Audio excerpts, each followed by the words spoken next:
দিবা গো আমায় একটুখানি হলুদ দাও। ও কি কথা, শুন কথা, বিয়েওয়ালা মেয়েদের হলুদ কুর্তি হয়, তোমার তো এখানে বিয়ে হয়নি, তুমি কুটবে কি করে? চুপচাপ দাঁড়িয়ে থাকো, চুপচাপ দাঁড়িয়ে থাকো, বলে দিল। দেখো না তুতুলকে, দেখো, ও বলছে যে ও হলুদ কুটবে। বুঝলি তুই? হ্যাঁ হ্যাঁ জেঠুমনি বলো। মাগো একটা কাজ করে দিতে হবে কিন্তু। শোনো, বৌদি তো আজকে এখানে ব্যস্ত থাকবে, অন্যদিকে সে যেতে পারবে কম। বৌদি কি করেছে, ওই সকলের জন্য ওই পান, তেল, সিঁদুর, মিষ্টি এসব গুছিয়ে রেখে এসছে। যারা যারা আসবে তারা যখন প্রত্যেকে যাবে তখন তুমি সবার হাতে ওই তেল, সিঁদুর, পান আর মিষ্টি দিয়ে দিও মা, কেমন? মা তুমি চিন্তা করো না, সবাইকে আমি মিষ্টি দিয়ে দেবো, আর সবাইকে যাওয়ার আগে ওই তেল সিঁদুরও দিয়ে দেবো। তোমরা কিন্তু নিয়ে যেও, বুঝলে, মনে করে। তুমি চিন্তা করো না, আমি সব দেখে নেব।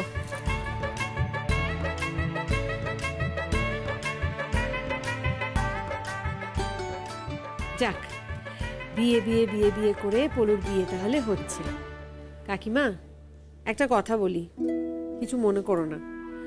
তোমার ছেলেকে একটু বুঝিও, এই যে একটা মেয়ে বাড়ির বউ হয়ে আসছে, তাকে যেন তার উপযুক্ত সম্মানটা দেয়। আর শুধু তাকে নয়, শিমুলকে মানে ওর বৌদিকেও যেন উপযুক্ত সম্মানটা দেয়। মানে কম কিছু তো করেনি, তাই বলছি। ও বিপাশা, থাক গো মা, আজ আর এই সমস্ত কথা আমি তুলছি না। না না, তুলতে আমরাও চাইছি না, সেটা কথা নয়, কিন্তু যা হয় আর কি, খটাখটি খটাখটি তো লেগেই থাকে, আর আগেও কম কিছু হয়নি, তাই জাস্ট বলে রাখলাম। আমাকে সম্মান না করুক, নিজের বউকে সম্মান করলেই হলো। তার একজন কোথায়? কার কথা বলছো? কার আবার? তোমার বরের কথা বলছি।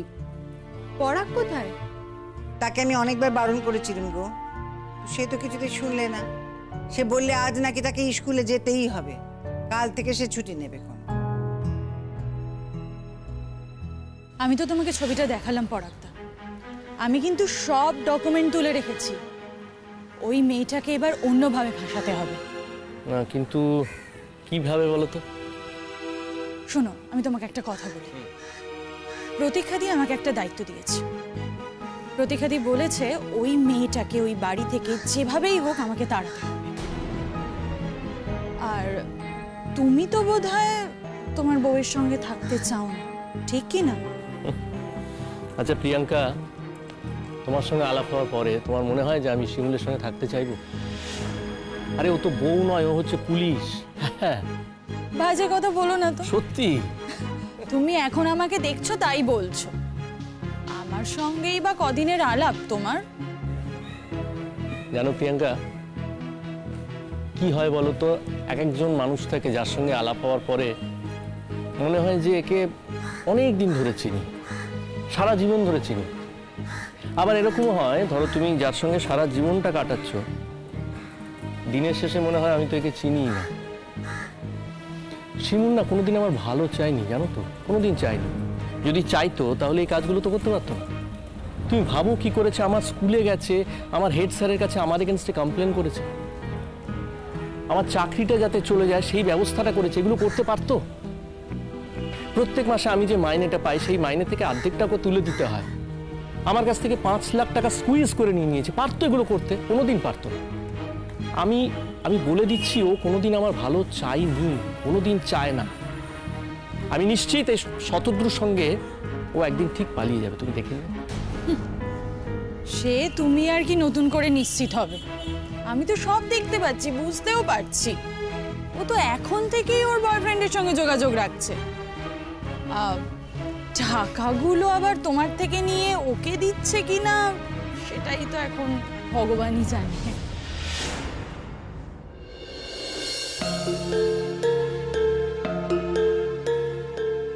अरे वो रहा पलाश, अब आने का टाइम हुआ। আমরা তো তোমার শাদির জন্য কিতনি সারি মেহনত করছি, দেখো দেখো, और तुम सिर्फ इधर उधर भटक रहे। তা আমার তো এখানে কোনো ভূমিকা নেই। তোমরা যখন সবাই এখানে আছো, আমি তো জানিই সবকিছু হয়ে যাবে। আমরা চিন্তা কিসের বলো? শুধু আমরা নেই পলাশ, তোমার বৌদি আছে, ও একাই 100। দেখছো না তোমার বিয়ের বাজার টাজার কিরকম একলা করলো সব। হ্যাঁ, আমি তো শুনলাম যে বৌদি বাজার হাট সব করেছে, আমি খবরও পেলাম। কিন্তু বৌদি, তুমি কি একাই সব করেছো?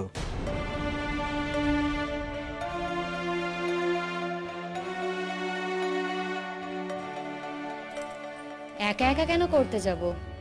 আমার সাথে তো পুতুল দি তুতুলও গিয়েছিল। শুধু তাই? আর কেউ ছিল না? আর যার কথা বলছো সে আমাদের সাথে বাজার হাট করতে যায়নি। হ্যাঁ, আমাদের সাথে কফি খেয়েছিল।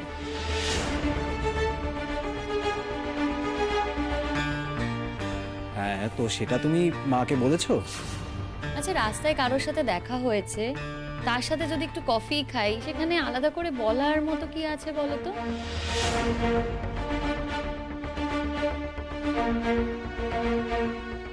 কিরে, ও কার কথা বলছে? ওকেই জিজ্ঞেস করো। না মানে আমাদের পরম আত্মীয়। এই শোনো, এত ঘুরিয়ে পেঁচিয়ে বলবে না তো, আমরা অত বুঝি না। কে কে গো? বৌমার বাপের বাড়ির কেউ? না, আমার এক বন্ধু, ওই যাকে নিয়ে খুব ঝামেলা হয়েছিল তার কথা বলছে। ওর নাম শতদ্রু।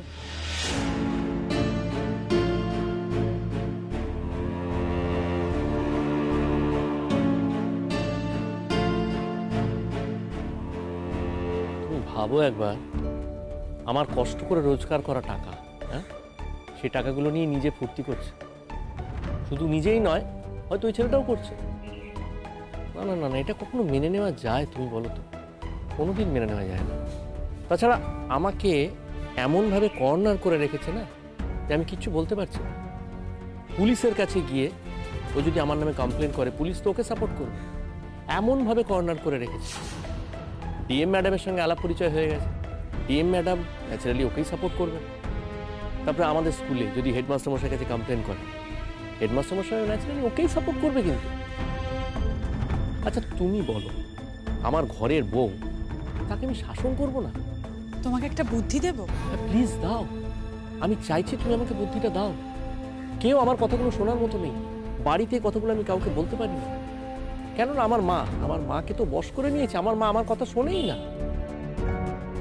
আমি আর আমার ভাই পলাশ দুজনেই না, আমরা কর্নার। আমরা দুজনেই ছেলে, বাড়িতে একদম আমরা কর্নার। আমাদের কথা কেউ পাত্তাই দেয় না, কেউ শোনেই না। আজকে প্রতীক্ষা যখন বিয়ে হয়ে আমাদের বাড়িতে আসবে, ওর কিন্তু একটা প্রোটেকশন আছে। আমার ভাই আছে পলাশ, কিন্তু আমার কথা ভাবো, আমার কি প্রোটেকশন আছে? কে প্রোটেকশন দেবে আমায়? কেন? আমাকে তোমার প্রোটেকশন মনে হয় না বুঝি? দেখো প্রিয়াঙ্কা, তোমার সঙ্গে অফিসিয়ালি তো আমার এখনো কোনো সম্পর্ক হয়নি। হ্যাঁ, আমি জানি তোমাকে অনেক রকম অপমান করা হয়েছে তুমি আমার কাছে পড়তে আসো বলে। আসলে ওর গা জ্বলে যাচ্ছে। আমি ওর বরের কাছে পড়ি তো, পড়ার নামে গল্প টল্প করি, সেটাই ও সহ্য করতে পারছে। এক্স্যাক্টলি, ঠিক বলেছো তুমি, গা জ্বলে যাচ্ছে। কিন্তু দেখো, ও বরকে তো কোনো ভ্যালুই দেয় না, মূল্যই দেয় না। আমাকে তো মানুষ বলেই মনে করে না। আর তাছাড়া আমার সঙ্গে তোর কোনো সম্পর্কই নেই, আমার কাছে থাকেই তো না। তুমি ওই ছেলেটাকে নেমন্তন্ন করো। থাকে? আরে তোমার ওই বউয়ের বয়ফ্রেন্ডকে, কি শতদ্রু না কি যেন নাম। দেখো, আমি একটু খারাপ ব্যবহার করেছি ঠিকই, কিন্তু আমি কে? আমি তো এখনো পর্যন্ত বাইরের লোক। তুমি তো ভালোভাবে কথা বলতেই পারো, তুমি তো ওকে নেমন্তন্ন করতেই পারো। দেখো, আমি অনেক ভেবে দেখলাম, মাথা গরম করে ওর সঙ্গে কথা বললে কোনো লাভ হবে না। ওকে অন্যভাবে ভাসাতে হবে, আর এমনভাবে ভাসাতে হবে যাতে ও মান সম্মান নিয়ে ওখান থেকে বেরিয়ে যেতে বাধ্য হয়। কি করে? হ্যাঁ, মানে কি করে? দেখো, আমি কিন্তু ওই ছেলেটাকে নেমন্তন্ন করতে যেতে পারবো না। তা বললে হবে? তোমারই তো ভাইয়ের বিয়ে, এখন ও যখন তোমাদের এখানে আসছে, অফিস করছে, তাহলে তো তুমি ওকে নেমন্তন্ন করতেই পারো। তুমি কাকিমাকে বলো না তুমি এখন অন্য কারোর সঙ্গে আর তিক্ততা রাখতে চাও না। আমি পলাশদাকেও এই কথাটা বলেছি, তোমাকেও বলছি। ও যখন এখানে আসছে, তাহলে ওকে কেন নেমন্তন্ন করবে না? ওকে নেমন্তন্ন করতেই পারো। তুমি বলো আমাদের বাড়িতে আসুক, আমি নেমন্তন্ন করতে চাই। সেটা বিশ্বাস করবে? অসম্ভব। ও ভাববে আমি ওকে ফাঁসানোর জন্য এসব করছি। আচ্ছা, তুমি না হয় নাই বা বললে, কাকিমা তো নেমন্তন্ন করতেই পারে। তুমি কাকিমাকে বলো যে তুমি শিমুলের সঙ্গে আর কোনো ঝগড়া ঝামেলা কিচ্ছু রাখতে চাও না। ওই ছেলেটাকে নিয়েই তো তোমাদের মধ্যে মূল ঝামেলা ছিল। তুমি কাকিমাকে বলো না যে তুমি ওই ছেলেটাকে এখন নেমন্তন্ন করতে চাও, তোমার কোনো আপত্তি নেই, তুমি ওর সঙ্গে আর কোনোদিনও খারাপ ব্যবহার করবে না। বৌদি তুমি সেই নামটা এখানে উচ্চারণ করলে, দেখো আমি কিন্তু ইচ্ছে করেই নামটা এখানে বলিনি। কেন পলাশ, আমি তো বলিনি নাম না উচ্চারণ করতে। আমি কি একবারও বলেছি যে ওর নাম উচ্চারণ করা বারণ? বলতেই পারো। না আসলে আমি ভাবছিলাম তুমি হয়তো লজ্জা পাবে। শোনো, আমি না এমন কিছু করিনি যেখানে আমি লজ্জা পাবো। লজ্জা কেন পাবো বলো তো? আমার বাপের বাড়ি পাড়ার একজন বন্ধুর সাথে আমার দেখা হয়েছে, আমাদের পাড়ায় এসেছে। এখন সে যদি আমাকে বলে যে আমাকে একটু কফি খাওয়াবি, আমার তো উচিত না তাকে কফি খাওয়ানো, কি তাই না? ও মা, কি হচ্ছে গো, কি বলছো? আরে বাবা, আমরা সেই যে গেলুম না সব কিছু বাজার ঘাট করতে, সেই দিনকে তো আমাদেরকে কত কিছু খাওয়ালো। কফি খাওয়াতে চাইলাম তো কফি খাই নেই, আমাদেরকে ডিমের মামলেট আর পাউরুটি খাইয়েছে। সেই যে ছেলেটা গো, ওই যে ভালো মানুষের ছেলেটা, শিমুলের বন্ধু। ও মা, শতদ্র এসেছিল নাকি? রাস্তায় দেখা হয়ে গিয়েছিল বিপাশাদি। ও এইদিকে কোনো একটা কাজে এসেছিল, অফিসের কাজে। ওকে নাকি এখন মাঝে মধ্যে এদিকে আসতে হবে, কি একটা ব্রাঞ্চ মিটের কথা বলছিল, তাই দেখা হয়ে গিয়েছিল আর কি। তো আমাদের সঙ্গে একবার দেখা করে গেল না? সত্যি তাই, কি আশ্চর্য বল দেখি। ও এলো এত দূর আর আমাদের কারোর সঙ্গে দেখাই হলো না। আমরা অন্তত আমাদের বাড়িতে আসতে বলতে পারতাম। এই পাড়ায় এসছে, গান টান গেয়ে গেছে, আমাদের সঙ্গে এতটা আলাপ। হ্যাঁ, হতে পারে তোদের বাড়িতে আসার আপত্তি বা অসুবিধা থাকতেই পারে, কিন্তু আমাদের বাড়িতে যাওয়াতে তো কোনো অসুবিধা নেই, আমরা অন্তত বলতে পারতাম।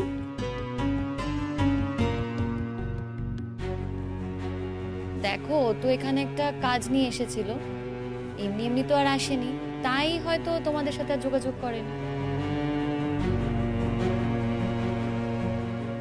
বলি বৌমা, তা শতদ্দূর যখন এখানেই আছে, তোমাদেরকে কফি টফি খাওয়ালে, এই তুতুল পুতুল তোরা কি রে, তার কাছে কফি খেলি, তাকে একটু বিয়েতে নেমন্তন্ন করে এলি না? হ্যাঁ দেখো, ওকে কিন্তু নেমন্তন্ন করা খুব উচিত ছিল। আচ্ছা, নেমন্তন্ন তো করতেই পারতে। বৌদি, তুমি ওকে নেমন্তন্ন করোনি?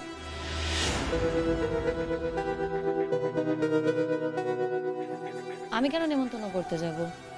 ওই আমার বাপের বাড়ির লোকজনকে মা যা বলার বলেছে, আমি কাউকে কিছু বলিনি। কেন কেন বলনি? মানে আমরা তো না করিনি নাকি তোমার বাপের বাড়ির লোক এলে এখানে যত্ন আত্মি পেত না? আমার বাপের বাড়ির লোক এ বাড়িতে কেমন যত্ন আত্মি পেয়েছে সে আমার খুব ভালো করেই জানা আছে। আর তাছাড়া শ্বশুর বাড়ির সব অকেশনেই যে বাপের বাড়ির লোককে নেমন্তন্ন করতে হবে, তার কি কোনো মানে আছে? না বউ, দেখো এই কথাটা কিন্তু তুমি রাগ করে বলছো। আমরা কিন্তু সবাইকেই বলতে চাই। ইনফ্যাক্ট দেখো, তুমি যেদিন থেকে আমাদের বুঝিয়ে বললে ভালো করে যে শতদ্রুর সঙ্গে তোমার ওই বন্ধুত্ব ছাড়া আর কিছুই নেই, আমরা কিন্তু তারপর থেকেই শতদ্রুকে আমাদের আত্মীয় বলেই ভেবে নিয়েছি। ইনফ্যাক্ট দেখো, ও তো তোমার বন্ধু, আর তোমার বন্ধু মানে তোমার আত্মীয়, আর যে তোমার আত্মীয় সে কিন্তু আমাদেরও আত্মীয়। তারপর তো দেখো আমরা আর কিছু বলিও নি। কি বলতে চাইছো বলো তো তুমি? হ্যাঁ সেটাই, হঠাৎ সুর পাল্টাচ্ছ পলাশ। না দেখো, আসলে আমরা যদি কোনো ভুল করে থাকি সেটা আমরা শুধরে নিতে চাই।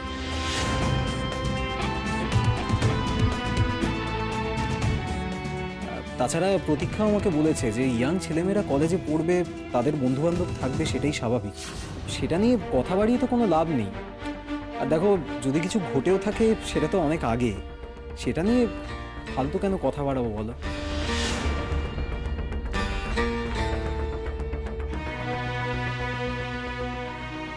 আর বৌদি দেখো, তুমি প্লিজ কিছু মনে করো না, আমি এখানে সবার সামনেই কথাটা তোমায় বলছি।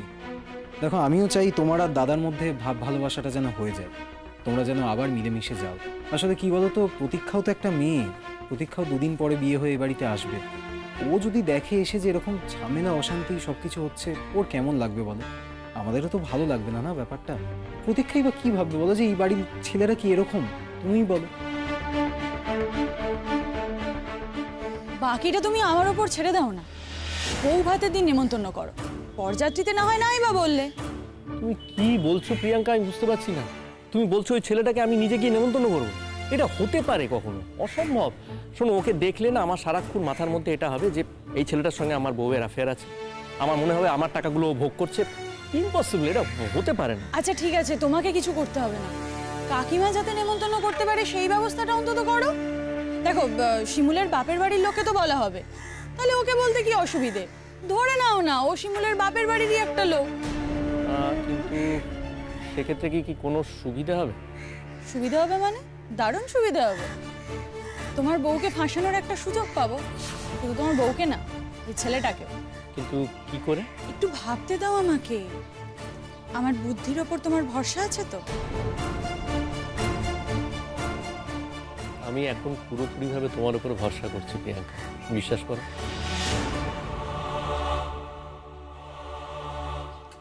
ঠিক আছে, তাহলে এই কথাই রইলো। তুমি কিন্তু তোমার মাকে গিয়ে বলবে। বলছি, তুমি এখন আমাদের বাড়ি যাবে তো? আমি গেলেই তো তোমার বউ এখন তেলে বেগুনে জ্বলে উঠবে। তাতে কি? তাই বলে কি তুমি আমার বাড়ি যাবে না নাকি? হ্যাঁ, যাবো না কেন, যাবো, কিন্তু কাল সকালবেলা যাবো। কাল তো বিয়ে। ঠিক তো? হ্যাঁ রে বাবা, যাবো। একটা সত্যি কথা বলবো তোমার, তোমার উপর আমি এতটা ডিপেন্ড করতে শুরু করেছি না, মানে তুমি পাশে থাকলে মনে হয় আমি অনেকটা সেফ, পাশে না থাকলে মনে হয় কি জানি আমি কোথায় বিপদে পড়ে যাব। আমি কিন্তু আজ ভূতের মুখে রাম নাম শুনছি। সত্যিই তাই। তবে পলাশ, এটুকু বলবো, যদি এটা মন থেকে বুঝে থাকো বা মন থেকে উপলব্ধি করে থাকো তাহলে কিন্তু ভালোই করেছো। হ্যাঁ বৌদি, কথাটা কিন্তু আমি মন থেকেই বললাম তোমায়। আর মন থেকে বললেই হয়। ও বিপাশা, জানো তো, আমি তো সেদিন বৌমাকে খুব বুঝিয়েছি। আমি বুঝিয়েছি যে দেখো বৌমা, পরাগের সঙ্গে এবার একটু মিটমাট করে নাও। ও যত অন্যায় করে থাক, তুমি ওকে একটু ক্ষমা করে দিয়ে মিটমাট করে নাও। আমরা মেয়ে মানুষ তো, আমাদের তো আমার অনেক কিছু সহ্য করতে হয় না। আচ্ছা মা, মেয়েদেরকে কেন সবসময় সবকিছু সহ্য করতে হয়? ছেলেরা কেন সহ্য করতে পারে না, বলতে পারো? তুমি তো জানো মা, আমি কত সহ্য করেছি। তুমি দেখোনি নিজের চোখে? আমি নিজের চোখে দেখলুম বলেই তো কথাটা বললুম গো মা। তুমি যখন এত কিছু সহ্য করলে, তুমি যখন এই বাড়িতেই রয়ে গেলে, তখন আর একটু সহ্য করে সব মানিয়ে গুছিয়ে নাও গো মা। তাহলে কি হয় জানো তো, আমি যদি এটা দেখে যেতে পারি তাহলে আমি মরেও শান্তি পাই গো। এখন আবার তুমি মরার কথা কেন বলছো বলো তো? হঠাৎ মরার কি হলো? যাও তুমি কালে এখনো বলবে এবারে আমি মরে যাবো, মরে যাবো, মরে যাবো, আর মরে যাবো। আর কোনো কথা চাই না বুঝা। আমার ভালো লাগে না আমার। ও কি কথা? ও ছোট, এ কাঁদতে শুরু করলে কেন? যাই বলো দিদি, আমার ভাসুরজি কিন্তু তোমার চলে যাওয়ার কথা শুনলে খুব কষ্ট পায়। আসলে কি বলো তো, ও হয়তো বোঝাতে পারে না, কিন্তু ও তো তোমাকে ভালোবাসে, খুব ভালোবাসে। যাক যাক, এসব আবল তাবল কথা বলে সময় নষ্ট করার কোনো মানে নেই। হ্যাঁ, আগে আমাদের তাড়াতাড়ি কাজটা সেরে নিতে হবে। বৌমা চলো, তাড়াতাড়ি হাত চালাও, শেষ করো। পলাশ, এসব কথাগুলো আজকে থাক না, থাক। দেখ, এখন আমাদের হলুদ কোটা শেষ হয়নি, পাড়া থেকে এত লোকজন এসেছে, কাজটা তো আগে শেষ করতে হবে। এটা তো একটা বড় কাজ, তাই না বল? আচ্ছা বাবা, ঠিক আছে ঠিক আছে, আমি তোমাদের মধ্যে আর কোনো কথা বলছি না। আমি তো এই জন্যই তোমাদের মেয়ে মহলের মধ্যে আসতে চাইনি। আমি আসছি।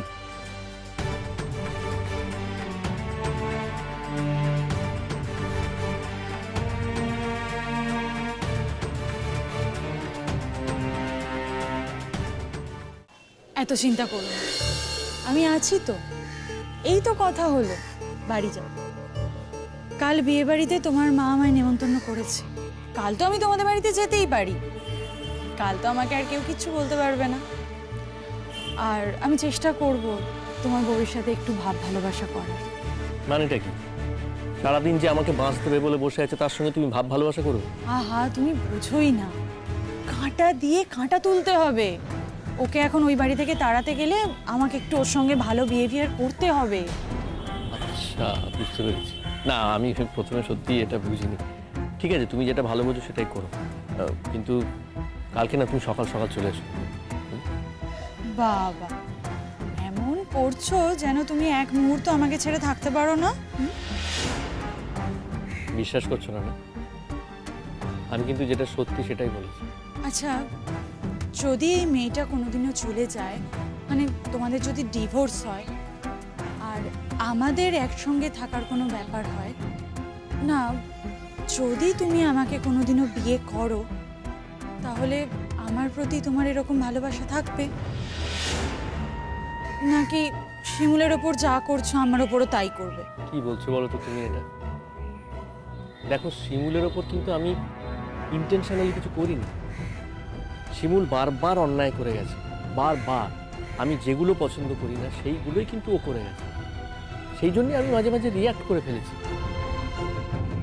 তুমি কি বলছো? তোমার সঙ্গে আমি কোনো খারাপ ব্যবহারের কথা ভাবতেই পারি না প্রিয়াঙ্কা। দেখো, শিমুল যখন আমার জীবনটা সব দিক থেকে একেবারে শেষ করে দিচ্ছিল, সেই সময় প্রতীক্ষার সূত্র ধরে তুমি আমার কাছে এলে। আর এখন আমি তোমার উপর এত ডিপেন্ড করে ফেলেছি না, এত বিশ্বাস করে ফেলেছি, আমি তোমাকে বলে বোঝাতে পারবো না। বিয়ের আগে ওরকম সবাই ডিপেন্ড করে, বিয়ে হয়ে গেলে কি আর ডিপেন্ড করবে? মিলিয়ে দেখে নি। আচ্ছা যাও, এখন বাড়ি যাও, তোমার বাড়িতে চলে এসেছে। হ্যাঁ, আমি যাই, পালাই, কাল সকালে দেখা হচ্ছে। এসো।